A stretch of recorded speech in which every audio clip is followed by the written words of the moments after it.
There is a list that has survived for over 2,000 years. Not a list of kings, not a list of battles, a list of buildings. 7 structures so extraordinary, so far beyond anything else that existed in the ancient world, that the Greeks gave them a single title that has never been used for anything else before or since. They called them the Theamata, things to be seen, the 7 wonders of the world. Travelers in the ancient Mediterranean didn't simply visit these places. They made pilgrimages to them, the way people today travel to see a total solar eclipse, driven by the knowledge that some things must be witnessed in person, that words and drawings will never be enough. The poet Antipater of Sidon, writing in the 2nd century BCE, described standing before all 7 of them. He said that when he finally saw the temple of Zeus at Olympia, he declared, "Lo, apart from Olympus, the sun never looked on anything so grand." That is not the language of tourism. That is the language of someone whose understanding of what human beings are capable of has been permanently, irreversibly changed. And here is what you need to understand before this story begins. Of those 7 structures, 6 are gone, not ruined, not partially standing, gone, reduced to rubble, sunk beneath harbor water, stripped for building material, or burned to nothing. Their total combined existence on Earth spans roughly 2,000 years. The Great Pyramid of Giza, the only survivor, is already over 4,000 years old. What destroyed the other 6? Not one single cause. 6 different endings.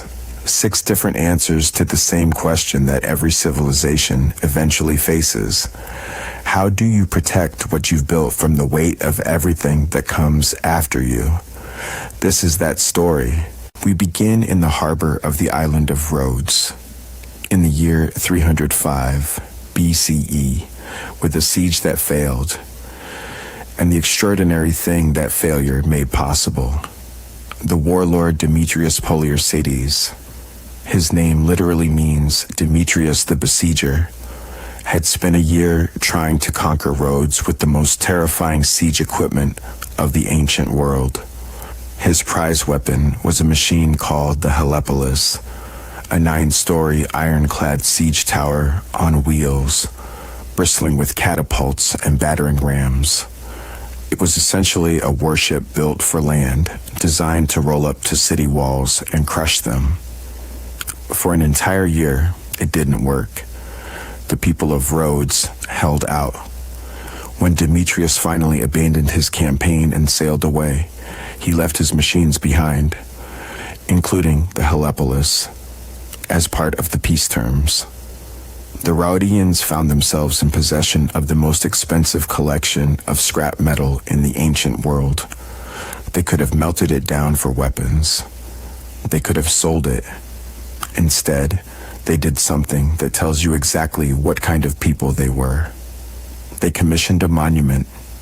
The sculptor Chares of Lindos, a student of the great Lysippos, who had sculpted Alexander the Great, was given an extraordinary commission: build a statue of Helios, the sun god who protected Rhodes, using the captured bronze as raw material. The original plan called for a statue 18 meters tall. The people of Rhodes looked at the plans and said, "Double it." Chares agreed. It's possible he didn't fully appreciate what doubling the height would require. In architecture and sculpture, when you double the dimensions of a structure, you don't double the material needed. You multiply it by 8. A statue twice as tall requires 8 times as much bronze. For 12 years, workers built the Colossus from the ground up, using an ingenious method. As the statue rose, they piled an earthen ramp around its exterior, always working at ground level, always within reach of the bronze skin they were riveting into place. When it was finished, they removed the earth, and there it stood, 33 meters tall, the height of a 10-story building. A bronze man so large that his thumb was wider than most men's waists, his fingers the size of whole statues. His face blazed in the Aegean sun. Sailors approaching the harbor from miles away would have seen it before they saw the island itself. For 56 years, the Colossus of Rhodes was the most spectacular thing most people who saw it had ever seen. Then, in 226 BCE, the earth moved. A massive earthquake struck Rhodes. The iron armature inside the statue's legs, the internal skeleton that held the bronze skin in place, snapped under the lateral force of the tremor. The Colossus buckled at the knees and crashed to the ground. The impact shook the harbor. The sound must have been heard across the island. Here's what happened next. And it tells you something remarkable about human psychology across 23 centuries. Nobody rebuilt it. The oracle at Delphi was consulted. The oracle said, "Do not rebuild the statue. The gods are displeased. Leave it as it fell." So the Rhodians left it. And what happened? The fallen Colossus became one of the most visited sites in the ancient world. People came from across the Mediterranean not to see a standing wonder, but to see a fallen god, to walk between its bronze legs, now resting on the ground like the ribcage of a beached whale, to stand next to a hand the size of a room and understand, viscerally, what it had looked like, upright. The Greek writer Strabo reported that the statue lay where it fell for over 800 years.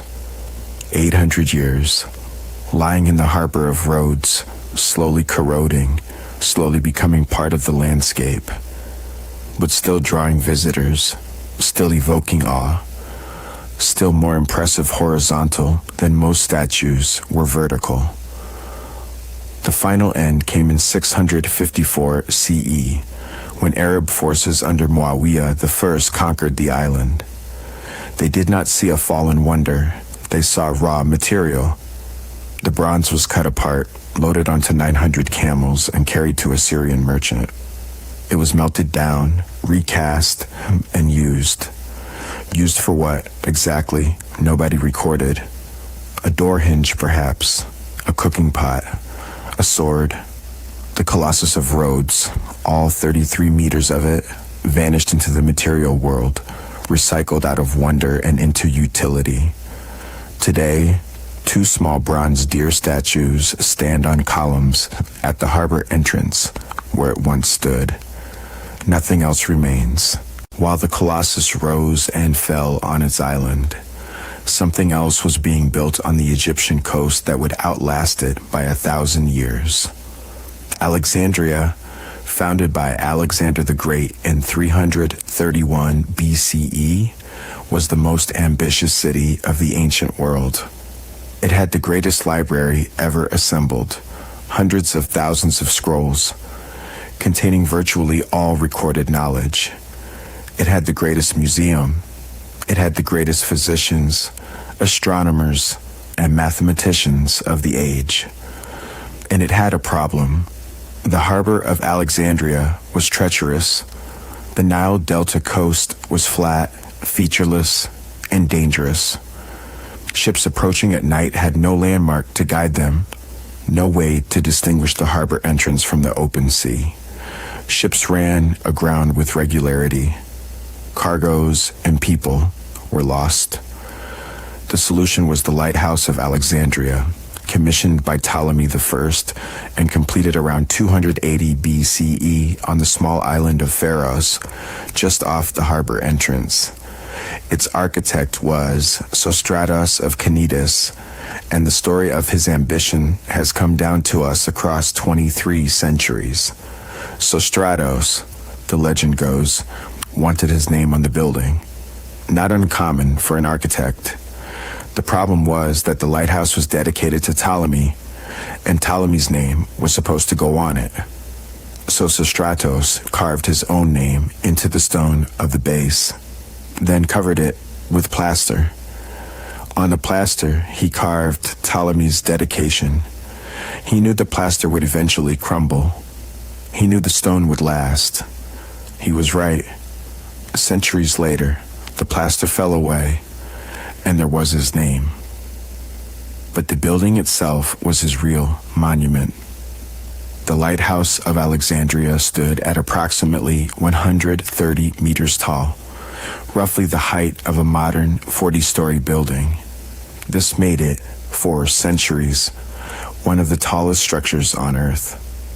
Its design was tripartite, a broad square base housing soldiers, workshops, and the machinery for fueling the fire, an octagonal middle section adorned with statues, and a cylindrical upper section crowned by a fire chamber and a bronze mirror system that amplified and directed the light. The fire burned night and day without interruption.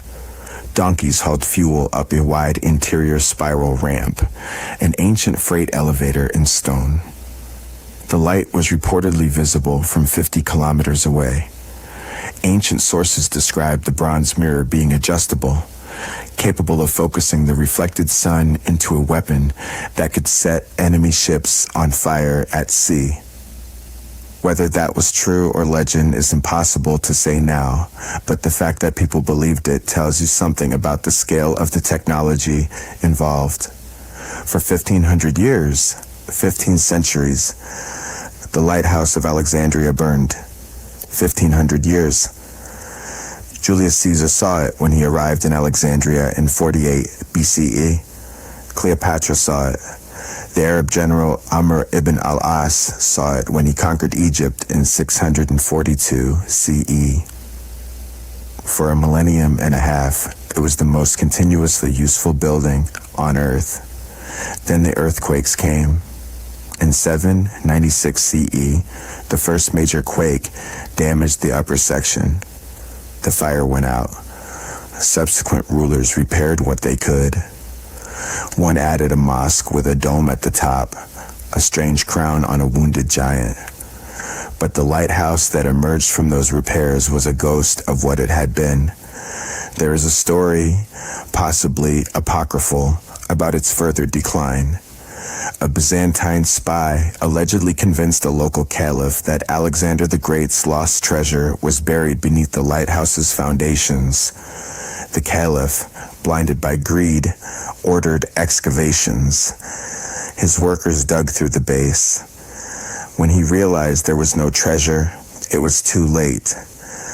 The structural integrity of the foundation had been compromised. Whether the story is true or not, what happened next is documented. In 1303 and again in 1323, two devastating earthquakes struck Alexandria in quick succession. The lighthouse, already damaged and weakened, collapsed into the harbor. The great traveler Ibn Battuta visited in 1349 and reported that the ruins were so dangerous they couldn't be entered.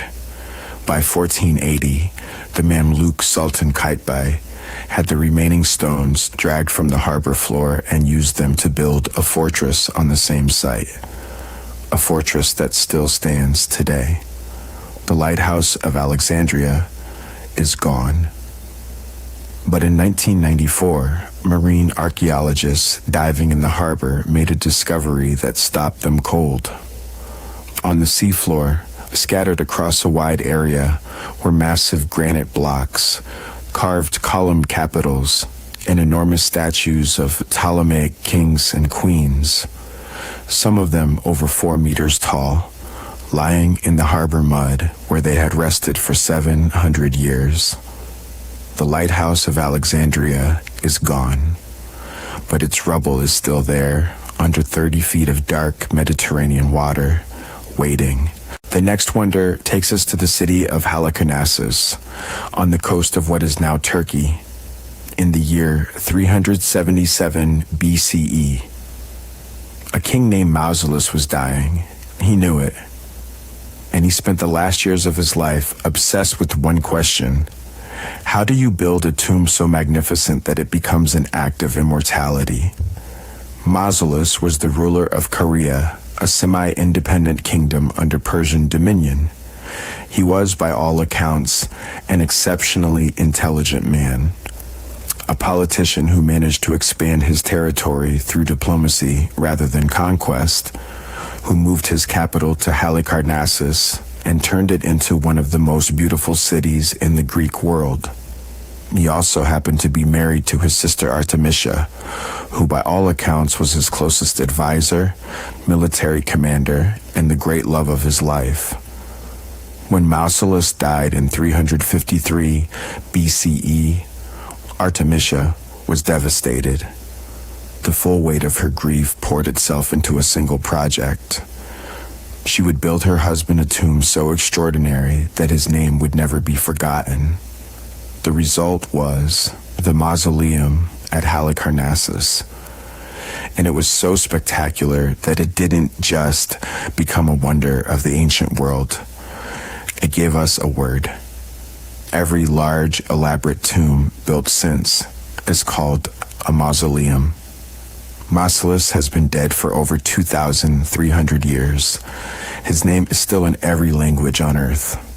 The structure was enormous, roughly 45 meters tall, built on a massive stepped podium, surrounded by 36 columns, and crowned with a stepped pyramid topped by a sculpture of Mausolus and Artemisia riding a 4-horse chariot. The entire exterior was covered in sculptural reliefs depicting battles, hunts, and mythological scenes, carved by 4 of the most celebrated sculptors of the ancient world, each taking one side of the building. Artemisia reportedly died before the tomb was finished, before she ever saw it completed. According to the Roman writer Pliny, the sculptors refused to abandon the project even after their patron's death. They finished it because they understood it was a work that transcended the person who commissioned it. They were building for posterity. For over 1,500 years, the mausoleum stood in Halicarnassus, weather-beaten but intact. Then, in the 12th and 13th centuries, a series of earthquakes shattered its columns and brought down the pyramid.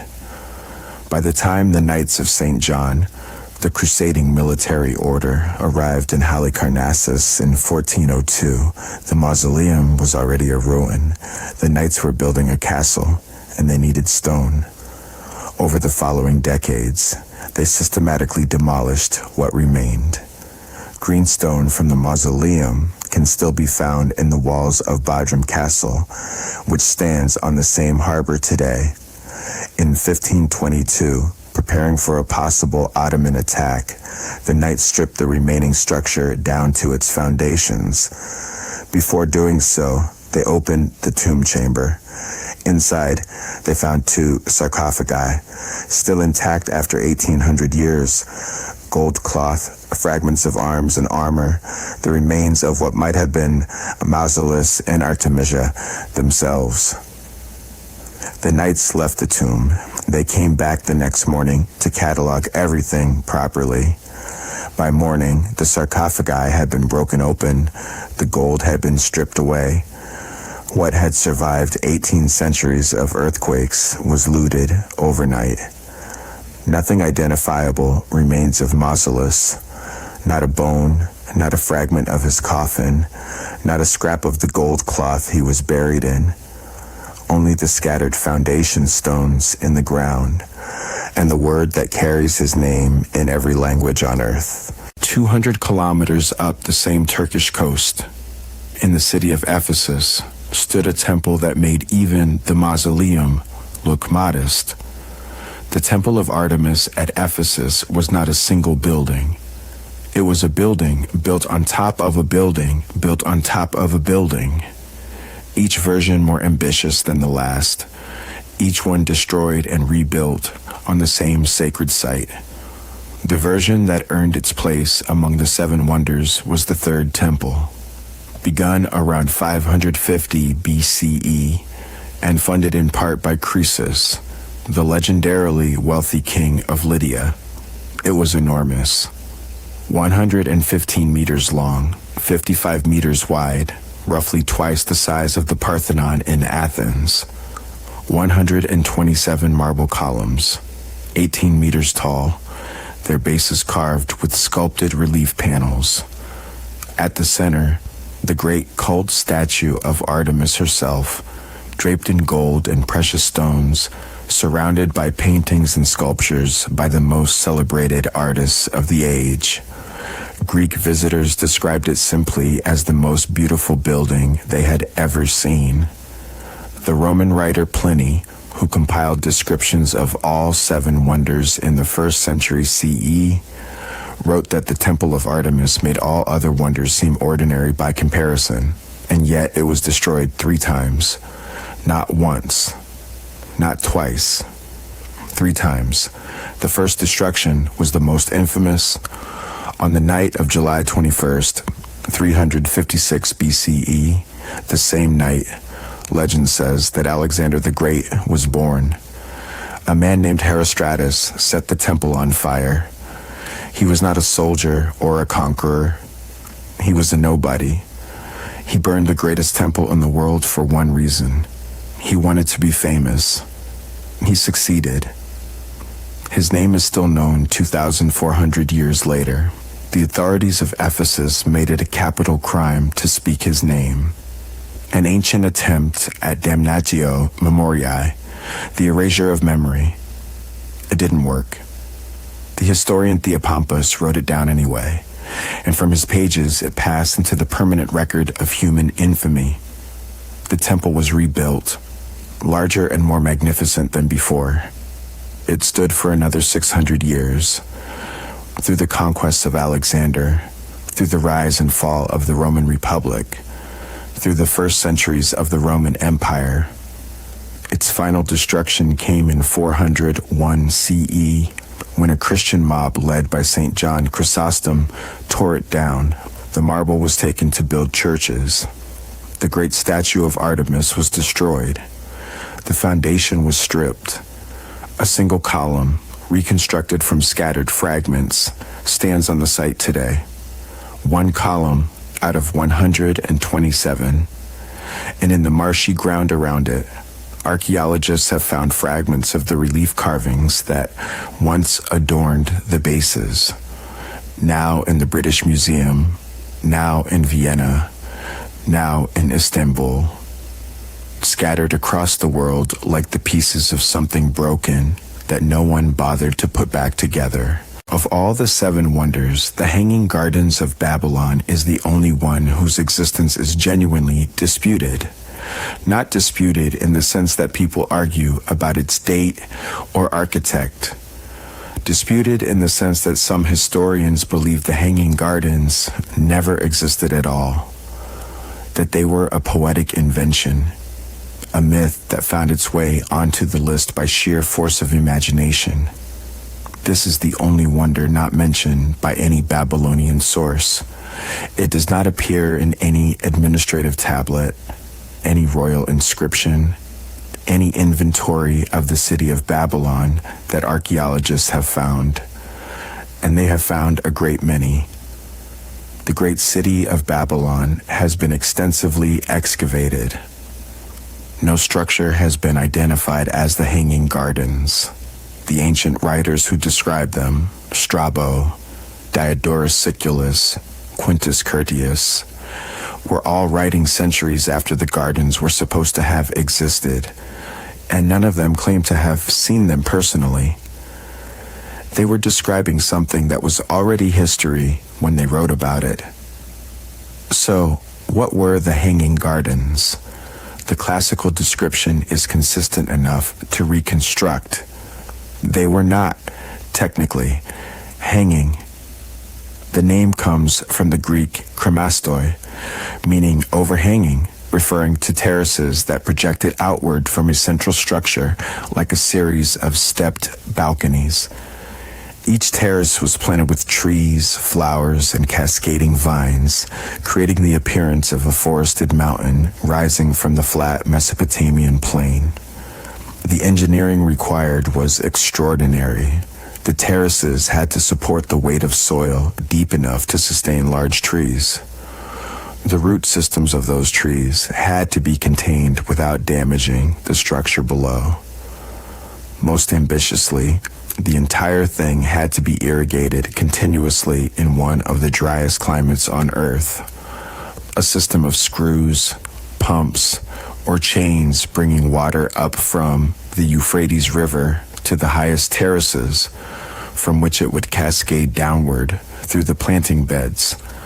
The traditional story attributes them to Nebuchadnezzar II, king of Babylon in the 6th century BCE, who allegedly built them for his wife Amytas, a princess from the green mountains of Media, who found the flat desert of Babylon depressing.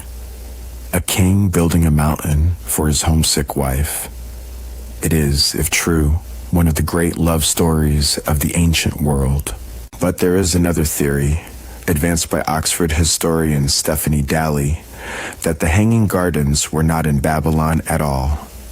They were in Nineveh, the capital of the Assyrian Empire, built by the Assyrian king Sennacherib a century before Nebuchadnezzar.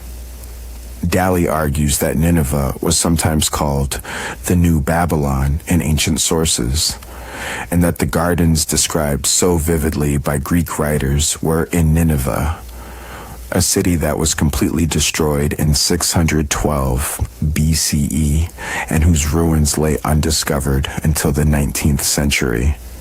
If Daly is right, the Hanging Gardens were real, just in the wrong city, and the reason they left no archaeological trace in Babylon is that they were never there.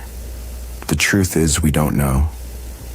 And that uncertainty is itself remarkable, that one of the 7 wonders of the ancient world, a structure famous enough to be included on the most celebrated architectural list in human history, may be either the greatest garden ever built or the most beautiful thing that never existed. We come now to the wonder that the ancient Greeks themselves considered the greatest, not the pyramids, which they admired for their age, not the lighthouse, which they depended on, not even the Colossus, which they celebrated as a symbol of their own ingenuity. The wonder the Greeks considered supreme was a statue, seated inside a temple made of wood, ivory, and gold, and it depicted their king of gods in a way so powerful, so overwhelming, that to stand before it was described not as the experience of seeing art, but as the experience of encountering the divine. The statue of Zeus at Olympia was created around 435 BCE by the sculptor Phidias, the same man who had just finished the statue of Athena inside the Parthenon in Athens, who was widely considered the greatest sculptor who had ever lived. For the temple at Olympia, he built something on an entirely different scale. Zeus sat on a cedar wood throne inlaid with ebony, ivory, gold, and precious stones. His skin was sheets of polished ivory fitted over a wooden armature. His robes, sandals, and the wreath on his head were sheets of beaten gold. His right hand held a figure of Nike, goddess of victory, made of ivory and gold. His left hand rested on a scepter topped with an eagle. On the throne's legs and footrests were carved scenes from Greek mythology, so detailed and so numerous that they constituted an entire world of imagery. The statue was nearly 13 meters tall, taller than a 4-story building. The ceiling of the temple had to be raised specifically to accommodate it. Ancient writers said that if Zeus were to stand up, he would push the roof off the building. That was deliberate. Phidias designed the statue to be slightly too large for its space, to create the feeling, when you walked in, that you were in the presence of something that could not be contained, that the building was not housing a god, but merely approximating one, that the real Zeus was infinite, and this was only a portion of him, pressed into human form for the convenience of human visitors. For 8 centuries it worked. Pilgrims traveled from across the known world to stand before it. The Roman general Aemilius Paulus, who had just conquered Greece and was in no mood to be impressed by anything Greek, walked into the temple at Olympia, looked up at Zeus, and reportedly said that Phidias alone had seen the gods as they truly are.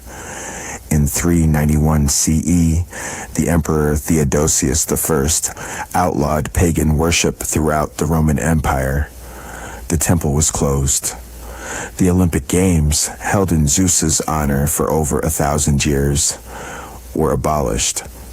The statue, too precious to destroy and too massive to ignore, was carefully dismantled and transported to Constantinople, where it was reassembled in the private collection of a senator named Lausus. Zeus had survived the death of his own religion. He stood in a private gallery in Constantinople, no longer a god to be worshipped, but a relic to be admired. He would not survive the century. In 475 CE, a catastrophic fire tore through the Lausus Palace. The wooden core of the statue, 12 meters of ancient cedar, centuries dry, burned like a torch. The ivory panels, heated beyond endurance, cracked and crumbled and fell away as white dust. The sheets of beaten gold melted in the fire and ran across the floor in burning streams, mixing with the ash and the marble dust and the ruins of everything else the fire consumed. Nothing survived. Not a single fragment of ivory. Not a drop of gold. Not one sliver of the cedar throne, the greatest work of art in the ancient world. A statue that had made Roman generals weep was gone in a single night, leaving nothing behind but the shape of the ash it left on the floor. The Roman writer Dio Chrysostom had written, a few centuries earlier, that any man burdened by grief or sorrow who stood before the statue of Zeus at Olympia would forget all his sufferings. The sight of it, he said, was worth all the hardships of the journey. No one will ever stand before it again. Which brings us to the one that survived. The Great Pyramid of Giza is, in almost every meaningful way, the least dramatic of the seven wonders. It has no moving parts. It generates no light. It houses no god. It is not, by any reasonable artistic standard, beautiful. It is simply an enormous mass of precisely stacked limestone blocks on a flat desert plain, and it has stood for over 4,000 years. When Herodotus visited Egypt in the 5th century BCE, the pyramid was already 2,000 years old. It was ancient history, when the other wonders were still new. When tourists came to Egypt to see it in the Roman period, they were visiting a structure older to them than the Roman Republic is to us. It survived because of what it is: a solid triangle of stone with no internal components that can fail, no wooden core that can burn, no bronze skin that can be stripped, no foundation that can be eroded by water.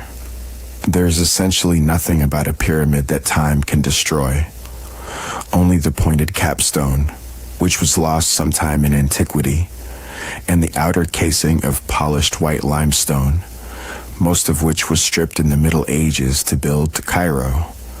But the core, the 330 layers of limestone blocks, each weighing between 2 and 15 tons, stacked with a precision that modern engineers still study, that core stands unchanged. The Great Pyramid is the oldest of the seven wonders and the only survivor, and these two facts are not a coincidence. It is the oldest because it was built at a time when the Egyptians had not yet discovered that permanence requires simplicity, that the more moving parts you add to something, the more ways it has to fail. And it is the only survivor because that lesson, understood intuitively by the architects of the Old Kingdom, was the only lesson that time ultimately rewards. So what do 6 disappeared wonders tell us about ourselves? The first lesson is obvious. Nothing built by human hands is permanent. We know this intellectually. We say it at funerals and in philosophy classes, but seeing it demonstrated across 6 structures built by the most technically advanced civilizations of their time, structures maintained for centuries by people who understood their value, makes it real in a way that abstraction never can. The Colossus of Rhodes lasted 56 years. The Temple of Artemis, in its final version, lasted about 600. The lighthouse of Alexandria lasted 1500. Even the most durable of them, in the end, could not outlast the combination of earthquakes, conquerors, neglect, and the simple appetite of later civilizations for useful building material. The second lesson is darker. Most of these structures were not destroyed by time. They were destroyed by people. The Colossus was melted down by Arab conquerors who saw metal, not wonder. The mausoleum was demolished by crusaders who needed stone for a castle. The Temple of Artemis was torn apart by a Christian mob and its materials recycled into churches. The statue of Zeus was moved to a private collection and then burned in an accidental fire. Even the lighthouse was, ultimately, dismantled by a sultan who needed fortifications for a harbor. These were choices. Each one was made by specific people in a specific historical moment who decided that the utility of the material was greater than the value of the object. Sometimes they were wrong. Sometimes they were simply practical. A castle is useful. A ruined lighthouse is not. The third lesson is the one that cuts deepest. We don't know what we've lost. The ancient writers who described these wonders, Strabo, Pliny, Antipater, Philo of Byzantium, gave us words. They gave us measurements and descriptions, and the emotional response of standing before something unprecedented. What they could not give us was the experience itself. We will never know what it felt like to sail into the harbor of Rhodes and watch the bronze giant come into view above the waterline. We will never know what it felt like to walk into the darkened temple at Olympia and have the statue of Zeus resolve out of the shadows. We will never stand in a garden suspended above the desert and look out at the flat horizon below. The Greek word they use for these structures, theaumata, things to be seen, contains its own tragedy. They were listed precisely because seeing them changed people, because they were experiences, not objects, because they existed in the encounter between the thing and the person looking at it. And that encounter is now, for 6 of them, permanently unavailable to every human being who will ever live. 6 of the 7 wonders of the ancient world were built to last forever. None of them did. Only one survives. Not because it was the most beautiful, or the most celebrated, or the most beloved, but because it was made of solid stone, shaped like a triangle, and built in a desert with no trees nearby to provide fuel for a fire. The Great Pyramid of Giza outlived its makers, their language, their religion, their empire, and the civilization that superseded that empire. It has watched 30 dynasties rise and fall since the day it was finished. It will outlast us too. All we can do, all we have ever been able to do, is stand before it and remember the 5 that didn't make it, and understand that the impulse that built all 7 of them is the same impulse that makes us worth remembering at all. We build things too big for the world we live in. We reach past what's reasonable. We commission statues of gods and fill them with light and call them wonders. Most of them fall, but some of them stand for 4,000 years. And we don't yet know which ones.